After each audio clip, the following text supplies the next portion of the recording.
नमस्कार, मी पंजाब डक. आज आहे 18 नोव्हेंबर 2024. आजपासूनचा सर्व शेतकऱ्याला अंदाज देणार आहे आणि खास करून सातारा, सांगली, कोल्हापूर आणि नाशिक जिल्ह्याच्या द्राक्ष बागायतदाराला सांगणार आहे. द्राक्ष बागायतदाराला सांगू इच्छितो, राज्यामध्ये आता काही पाऊस येणार नाही, त्याच्यामुळे काही चिंता करायची गरज नाही.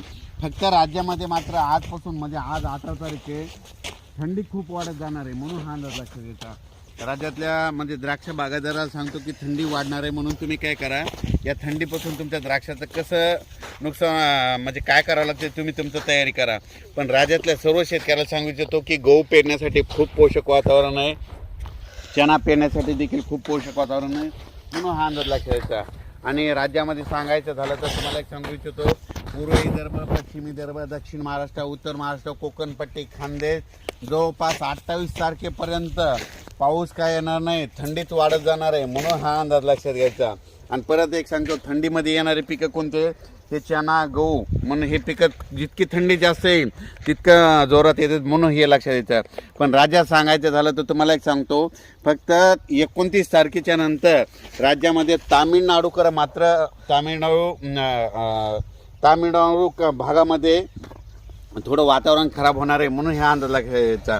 पण राज्यात सांगायचं झालं तर तुम्ही जर तिरुपती जाणार असेल तर समजा तिरुपती बालाजी जाणार असेल, 30 तारखेला मात्र तिरुपती बालाजीच्या तिकडं मात्र मुसळधार पाऊस पडणार आहे, म्हणून हे लक्षात घ्यायचं.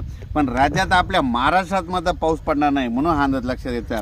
उलट वाढत इतकी थंडीत वाढत जाणार आहे, म्हणून हा अंदाज लक्षात घ्यायचा. आणि या ठिकाणी मी जे आहे माझ्या शेतामध्ये, आणि हे माझ्या 18 एकरचा प्लॉट आहे, या ठिकाणाहून आणि शेतकऱ्याला सांगतो तुम्ही काय करा, हरभऱ्याला पाणी द्या. आणि पहिलं पाणी द्यायचं तर काय करा, 5-5, 6-6 घंटेचं द्या, जमिनीमध्ये ओलीला ओल जाईल असं द्या, आणि ही ओलीला ओल जाईपर्यंत पाणी द्या.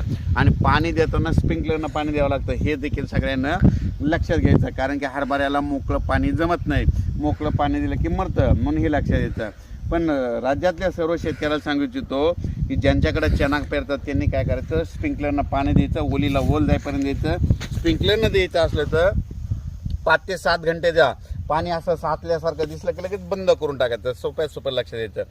पण राज्यामध्ये मात्र आज 18 तारखेपासून जवळपास 28 तारखेपर्यंत पाऊस काय येणार नाही, थंडीत वाढत जाणार आहे. दिवसा देखील काय ह्या 2-3 दिवसानंतर थंडी वाढणार आहे, 22 तारखेच्या नंतर दिवसात देखील तुम्हाला असं थंड जाणवणार आहे, म्हणून हा अंदाज लक्षात घ्यायचा. अचानक वातावरणात बदल झाला तर परत एक मेसेज दिला जाईल. धन्यवाद.